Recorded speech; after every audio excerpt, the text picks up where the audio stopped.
Good morning and welcome back once again to the Blue Ridge Wildlife Center and our online classroom series that we've been doing for the last couple of weeks. Today we're going to do another day of reptiles and have you guys meet most of our turtle ambassadors here at the center. So we have two different species currently in our ambassador section. We have our eastern box turtles, which are now actually called woodland turtles. And on the other side, we have our woodland turtles, and we have our wood turtles over here, our eastern wood turtles. So we have our land tortoises, and we have an aquatic species. So we're going to talk about turtles in general and kind of all the information about what makes these animals so unique and special. And we're also going to talk about their stories. Again, if you guys have questions, please feel free to put those in the comments. And my cameraman, Keith, will let me know those as they come up. So as I mentioned, turtles are another kind of reptile that we have here at the center. We have, in this side, we're going to talk about them first. We have our two female woodland turtles. We have Shelley and we have Quasimodo. And if you have noticed, they look significantly different. This is Shelley here. She's one of our oldest ambassadors, both in her age as well as being here with us at the center. She's been with us since 2009. She's one of our first education ambassadors that came into us. Shelley was hit by a car, which is one of the things that, one of the more common reasons that we get turtles in, because unfortunately they aren't very fast. And this shell, which we're going to talk about in a minute, which is a really awesome piece of protective equipment, doesn't really do much against a car coming at you. And there she is. Our other friend here, this is Quasimodo, and you'll notice that she looks significantly different from Shelley, and that has to do with her origin story. So most likely, Quasi was picked up when she was a baby and kept by someone who wanted to have her as a pet. And as they realized they didn't want her anymore, or they thought she'd be okay on her own, they released her. But she has significant deformities to her shell and to her face, and we'll kind of talk about how and why she got those. But as a result, she's missing one key piece of anatomy that helps woodland turtles protect themselves. So woodland turtles or box turtles were called such because they have the ability to close into their shell. So turtle shells are made of two pieces. There's the top piece called the carapace and the bottom piece called the plastron. And they're held together, and that kind of protects all the inner organs from predators while they're trying to stay safe. For box turtles, they have a special part here on the bottom called the hinge, which allows them to actually close their shell up 100%, to pull their arms, their legs, and their head in and just close themselves up in this box. And really nothing can get in. Once they've pulled themselves in really tight, nothing can get in. They're not able to pull this flap down. They're not able to get at the sides. And they can stay in this for hours until the danger has passed. So they can use this to keep themselves safe from predators that are trying to get in. Unfortunately for Quasi, she does not have that plastron, or she does not have the hinge on her plastron.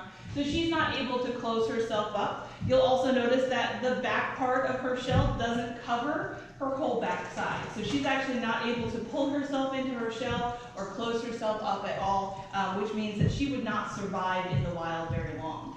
We don't think she was in the wild for very long after she got released.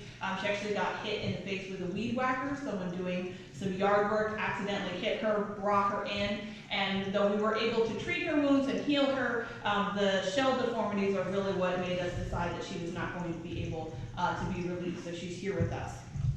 And it's she's one of our greater lessons that we use to talk about, even though turtles are really cool, like all reptiles, and can make excellent pets, you really need to make sure you know what you're doing when you decide that you want to have a turtle. Not only are they very long-lived, but they do need a lot of specialized care.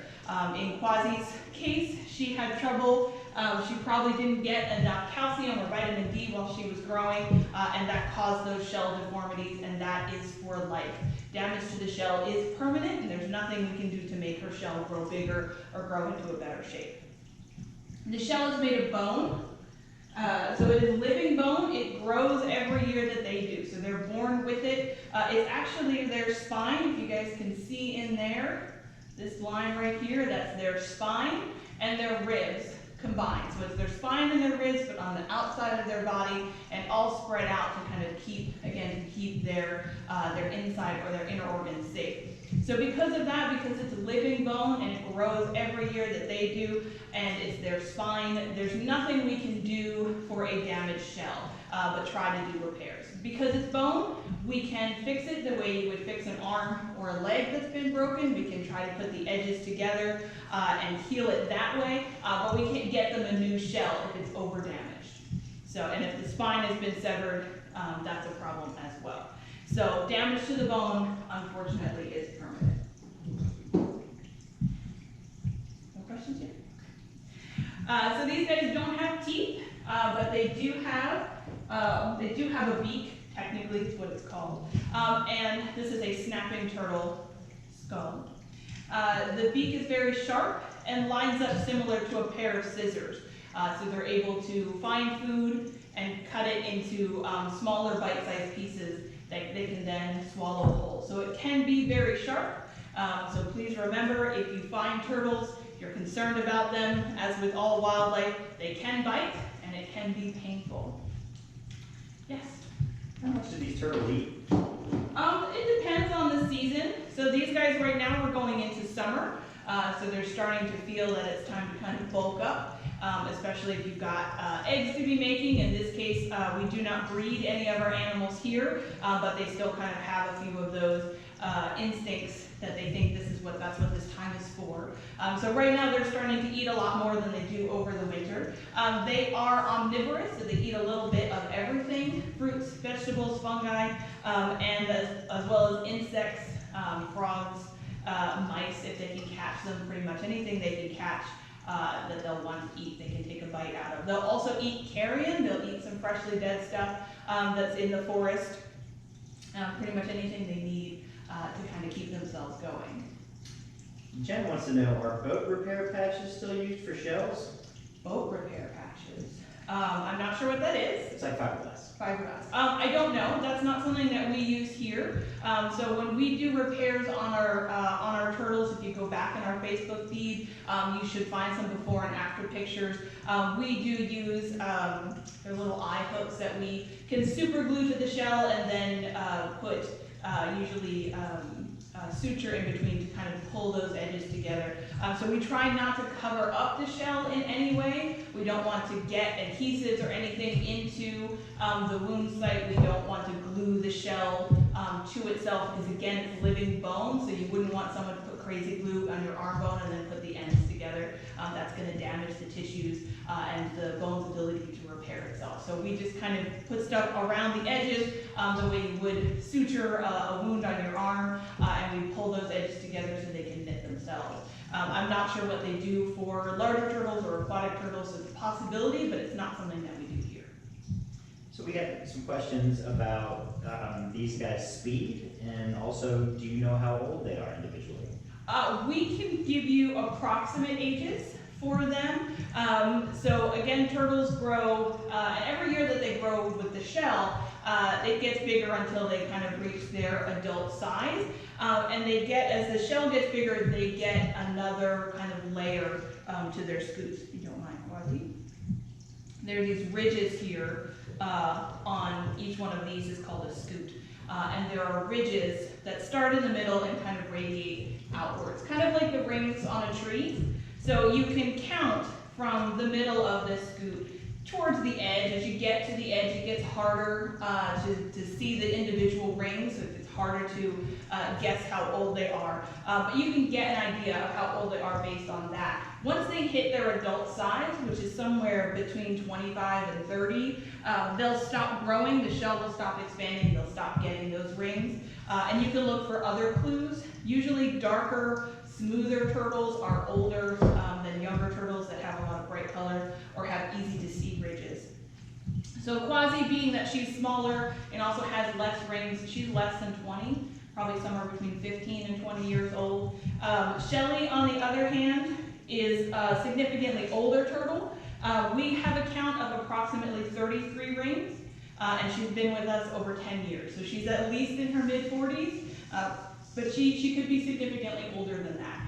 These turtles in the wild can live between 60 and 80 years old.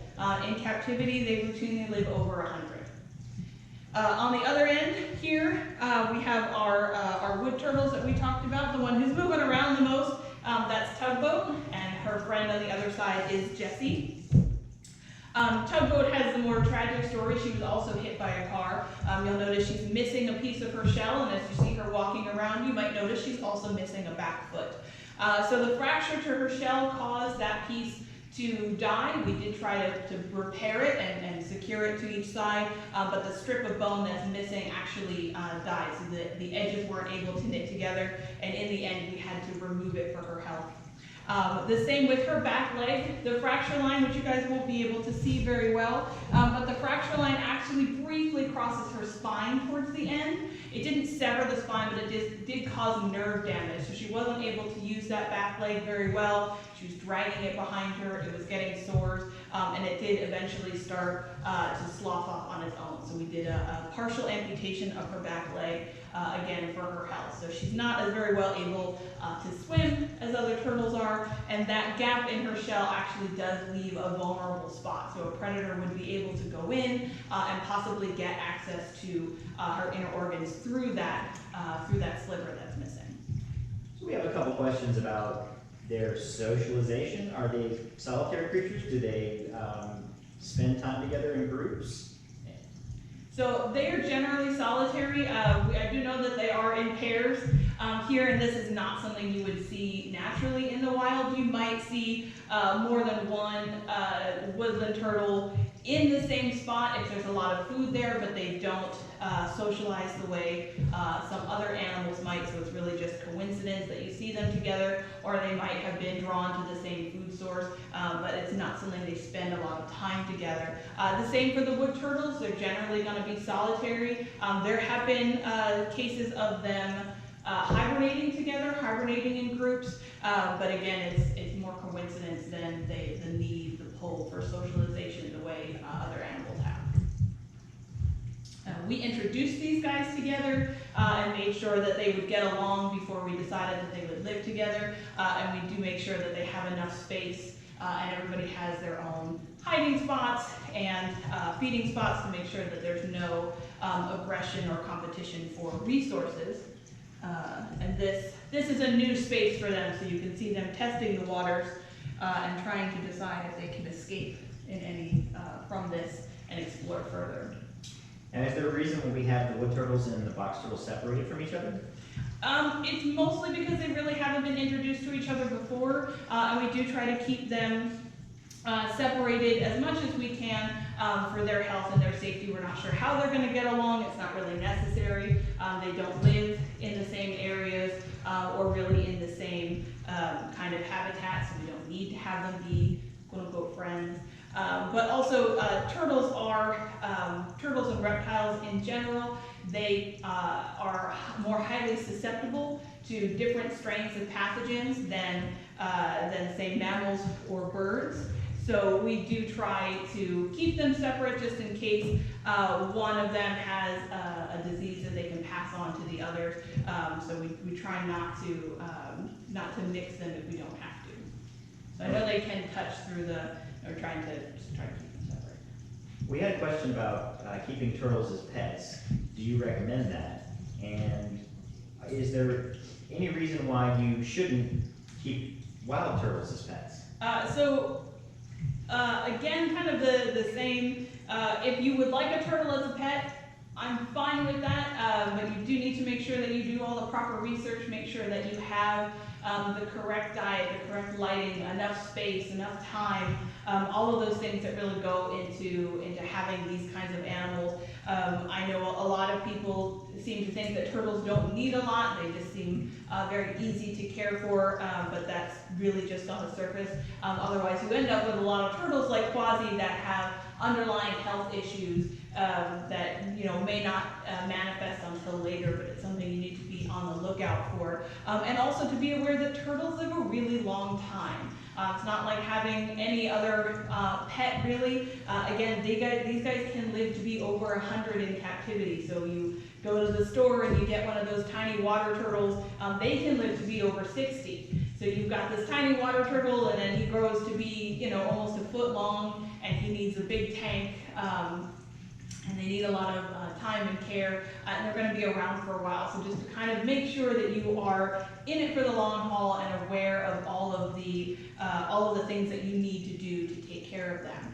In Virginia, if you take a turtle out of the wild, technically that's not illegal as long as they are a non-endangered, non-threatened species. But if you have a turtle in your care longer than 30 days, you are required by law to keep them in care for the rest of their lives. So it's not fun, or it's not legal for you to go out and have a turtle for 6 months and then decide you're done and go put it back outside. That's not legal for you to do. And so we do want to make sure, again, if you want a turtle for a pet, to make sure that you're prepared to take care of it for not only the rest of your life, but potentially the rest of its life. So we had a question about water turtles. Do we have any water turtles here at the center? We do. So we have our wood turtles here. They are semi-aquatic. They spend about 75% of their time in the water, and that's seasonally, so they spend a lot more time in the winter. In the summer, you'll find them out and about on the ground, looking for food, looking for mates, laying nests, things like that, but they do spend a lot more time in the water during the winter months. Also in Virginia, we have several other aquatic turtles. We have snapping turtles, we have eastern painted turtles, and there's some more out on the coast that we don't deal with here at the center, bog turtles and the like. So these guys are our aquatic turtles. I don't know if you can hear behind me the bubbling noise. That's their tank. Their tank filter running, so they have a large aquarium that they can swim around in, as well as an outdoor pond that one day when our wildlife walk is finally open to the public, hopefully you guys will be able to come by and see them in their large pond outside. Are any of these turtles endangered? They are. So the wood turtles over here on this side, they are actually state threatened. So they're a species whose numbers in the state of Virginia are very low. The biggest risk for them is actually habitat loss. So these turtles are very picky about the kind of habitat that they live in. They do often live around forests and meadows, those kinds of things, but they always need to be within access of those water. They prefer running water, so streams or creeks, slightly shallow but moving pretty quickly, and they have a specific kind of dirt that they like on the bottom, so they like a specific substrate, a specific speed, and for them the water really has to be very, very clean. So they're an important species here to help us kind of determine the baseline of our environmental health. If we have these turtles in an area, that usually means the environment in that area is pretty healthy. If they're leaving those sites, that's something that we need to be aware of, because that usually is an indication that those sites are being polluted and they're not happy to live there anymore. Because of their threatened state, you do have to have specific licenses or permits to have them. So we do have those permits here at the center. Can you talk a little bit about the difference between turtles and tortoises? So in general terms, the difference between turtle and tortoise is kind of where they live. So tortoises are, generally speaking, tortoises are land turtles. And the term turtle is supposed to refer to aquatic species. So even though the woodland turtle is called a turtle, technically they're a tortoise, but for whatever reason they gave it the name box turtle or woodland turtle, versus the wood turtles that we have here are specifically aquatic. So that's generally the difference between using those terms. Tortoise is supposed to go for terrestrial species, and then turtle for aquatic species. But obviously, scientists do what they like. So what determines the size that these guys can reach, and what do they eat? So again, they eat a little bit of everything, pretty much anything they can find. So they spend pretty much all day looking for food, or again basking. These guys are ectothermic, so they require outside heat sources to kind of warm themselves up. So you'll often find them laying in sunny spots or out on the shoreline for these guys basking. It's called basking, and that's kind of soaking up all the heat and the light in the area so they can get their body temperature up, so they can take care of bodily functions like digesting. It's very important to be warm to do those kinds of things. So pretty much anything, though, fruits and vegetables. The wood turtles here, they eat a lot of aquatic species and vegetation as well. These guys even will go after mice and carrion. If they come across it, they'll eat that as well. And honestly, genetics is really what determines how big these guys get, as well as the food source. So again, if they're in a good space and they have a lot of food, they can grow really quickly. So very similar again to tree rings, where you can look at a tree ring and see whether or not it was a good season, if the tree grew a lot. You can do the same for these guys. So you'll notice a lot of the rings, if you look at a shell, the rings towards the middle of the scoot are really big. So they grow really big really fast. These guys are born about the size of a quarter. So that's very small, and you want to get big really fast so that someone doesn't make a snack out of you. So they'll go really big, really fast for the first 5 to 7 years, and then the rings will start to get skinnier. So they're still growing, but they're growing a little bit slower. But again, if they're not getting a lot of food, if they're not eating a lot, those rings are going to be smaller. They're going to have grown a lot less. So we had a request for a closer look at the wood turtles. I'm going to try and see if we can. All right, Keith's going to move us over. I'm going to see if I have some mealworms here. I'm going to see if any of our friends are interested. These guys are attracted to movement. Jessie over here is partially blind, so I don't expect her to move at all for these treats. She finds most of her food and treats by smell, and it would look like Tugboat's not paying attention as we go. But if you look at them, you'll notice, ignoring Quasi's unhealthy shape, you'll notice that Tugboat here, our aquatic species, has this low, flat shell. You can see the part of her shell that's missing, and there's her missing back foot that we had to amputate. You can also see she's really good for seeing these kind of lines that you see. So this is the scoot, again, counting from the middle and counting out. But you'll kind of see how low, long, and flat her shell is. This is to be speedy in the water, as well as having these big paddle feet here in the back. Versus Shelley over there, who's very domed in her shape. So that's one of the big differences between aquatic turtles and land tortoises, is the shape of their shell and whether or not they are able to be quick in water with those.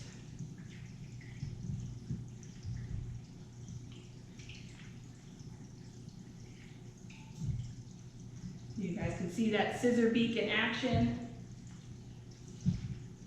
Kind of cutting through, getting that food into bite-sized pieces.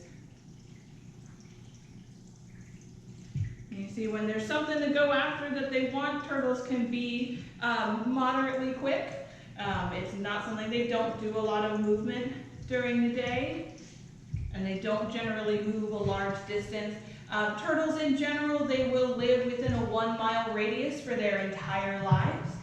So they pick a territory and they stick to it, which is why we end up with turtles in these dangerous situations of suddenly being in the middle of a highway or a housing complex, and we get the phone call, there's a turtle here, and this must be a terrible place for a turtle. Chances are that turtle lived there long before there was a highway or a housing project, and they just remember if they cross that highway from point A to point B, there's something good on the other side. They have a very long memory for things like that, and they will continue to go point A to point B no matter what ends up in the middle. So if you guys see a turtle that you feel is in a precarious situation, you're more than welcome to give us a call and we can talk you through it. If you find a turtle on the road and it is safe to do so, if he's in the middle of the road, if it is safe to do so, you can encourage that turtle to go to the other side of the road in the direction it was facing, because otherwise if you put it back to where it came from, as soon as you're gone, he's going to get up and go back in the direction that he wanted to go in. So you can encourage them to cross the road and get over to the other side, but picking them up, taking them, even if your house is a beautiful woodland area, picking them up and taking them and putting them in a new space is not only illegal, but it's dangerous for them. They can try to get back to their territory, which will take them across unfamiliar spaces with different pitfalls and predators, as well as potentially opening them up to those new pathogens that we talked about that could either make them sick or actually give their sicknesses to other turtles in the area. So we do want to try to keep them where they were found as much as possible so that they can live the longest, healthiest life.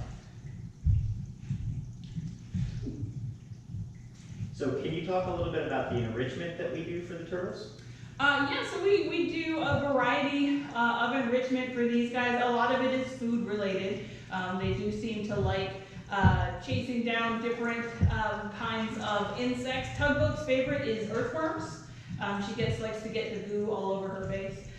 So she'll come out of the water for those anytime we have them. We'll also take them new spaces. We'll give them outside time. The turtle pond that we have for the wood turtles out in the wildlife area also has a variety of native plants around it and a nice kind of, will hopefully be a little grassy area that the box turtles have spent some time in, so going out to new places is enriching for them. We also give them, we're trying to work on other kinds, new hiding spots. Shelley surprisingly likes to climb, so we try to make sure that she has things that she can try to get on top of. She enjoys that. Looks like Tugboat is upset she doesn't have any more worms.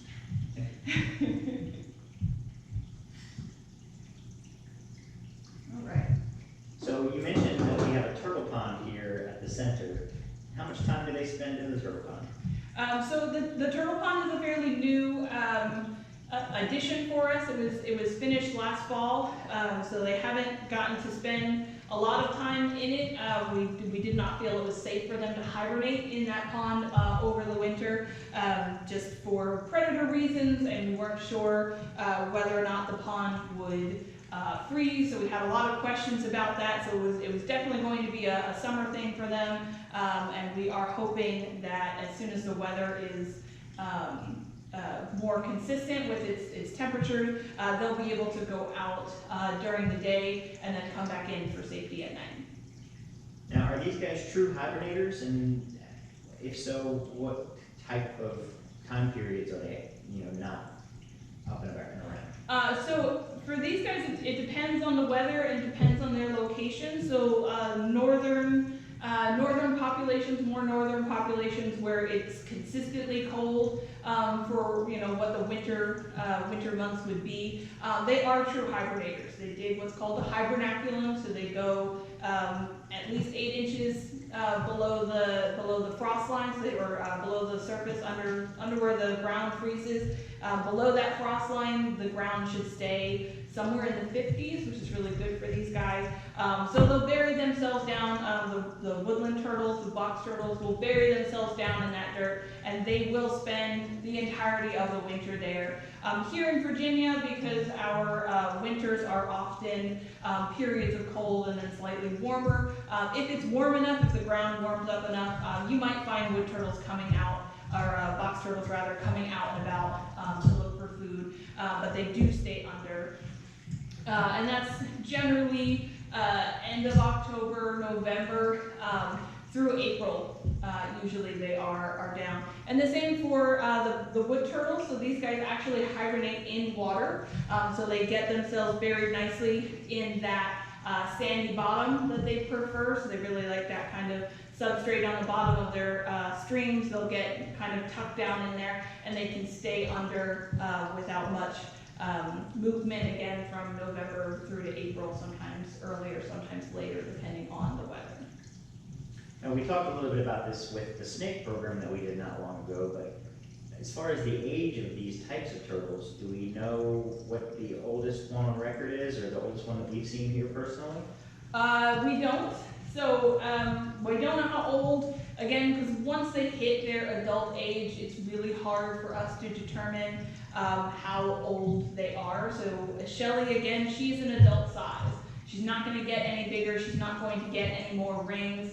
So we just kind of have to look at the situational. So she's at least 30 plus the 10 years she's been here. She's at least 40, but she could be older. The same goes for the wood turtles. We can count the rings and add that to how long they've been here with us, but that's really just an estimate. I do know that there have been records of the Galapagos tortoises and those things where, again, people have written on turtles or carved into turtles. Please don't do that. Again, it's living bone, that hurts. But you know, things at zoos, or they've been able to kind of piece together historical records to say this individual turtle has lived a very long time based on these records until today. So it's hard for us to say how old a turtle is when they come in exactly, and then to determine those. But we do have the shell that I showed you earlier with the two pieces. This shell, if you look really closely, doesn't have any ridges at all. So most likely this shell is from a significantly older turtle, maybe 80 years old, maybe 90 years old, because those ridges, once they stop getting new ones, anytime they bury, or for the wood turtles, they go under running water. So anything that rubs on this substance will start to wear those ridges down. So older turtles usually don't have a lot of ridges that you can see. So you can kind of look at that, but again, it's only an estimate. This stuff is actually, it's keratin. So the bone of the shell is covered over by keratin, which is the same material that makes up your fingernails and your hair. So it covers the bone, it grows with the bone, but once the shell is done growing, you don't get new layers, and that can get worn down. So I think we're running out of time here, but we did have one question about changes to the environment. Do we have any data about what changes that are happening in the environment may be doing to the populations of turtles in our area? So the biggest problem that turtles face in terms of changes to the environment is actually habitat loss. So breaking up of habitat, or what's called habitat fragmentation. So it's not just that we're losing spaces for these guys to live, but the spaces that we have are ending up far distant from each other without safe corridors to pass. So you can end up with a population of turtles in one spot, a highway, a housing project, an industrial center, a highway, and then turtles over here. And it'd be really hard, really difficult for those turtles to safely move from one patch to the other if they needed to, which generally, again, they don't. But it means that those babies that they're having aren't able to move around and find new territory, so you're ending up with these small patches that are either unable to support new turtles, or you're ending up with populations that are far interbred because they don't have new genetics coming in, and they don't have any way to move in and mix those things. And you can even end up with having all females in one spot and all males in the other, and again, you're going to have those problems where these animals are not able to continue to breed successfully, so you end up with the populations kind of going into this downward spiral. That's really hard for them to come out of. So these turtles in general, the box turtles here, they don't start breeding until they're between 10 and 15 years old. So you have to go from a tiny quarter-sized turtle to someone about quasi-size before you can start to think about having babies. And that can be a very dangerous thing for you to get all the way to breeding age. From there, these guys, they only lay about 6 to 10 eggs once a season. So if those eggs aren't found, if those babies successfully hatch, again, they're very small, and they would be lucky if 1 or 2 of them make it through their first year even. So again, they're small, they're snack size, and they can have a high predation rate. So these guys are really slow to grow their populations. up to those levels. So anything that we can do here to make sure that adult turtles of breeding age get back to where they belong is very important. So we do say if you guys find a turtle that has been injured and you're bringing it to us, we do ask that you make sure to know exactly where you found it, as close to an exact location as you can get, and that makes it better for us when it comes to release, to make sure that they successfully go back to their territory and continue to live in that section. So knowing where animals come from, especially for turtles and other reptiles, is of higher importance even than some of the other animals that we get in here. So we want to thank you guys again for joining us. We hope you had a good time. Please remember, if you missed any part of this program or any of the other programs that we've done for the last couple of weeks, they are now on our YouTube page. So please join us over there. Also like and subscribe to both our Facebook page and our YouTube to make sure that you keep getting notifications about these programs. We are hoping to continue these throughout the COVID-19 crisis to make sure that our message gets out to you guys and you get some entertainment out of it. Again, please remember as well that we do not get any state or federal funding, so any and all donations you guys are able to give to us to help with the care of our ambassadors as well as our patients here in the hospital is greatly appreciated. Thank you guys so much. Stay safe.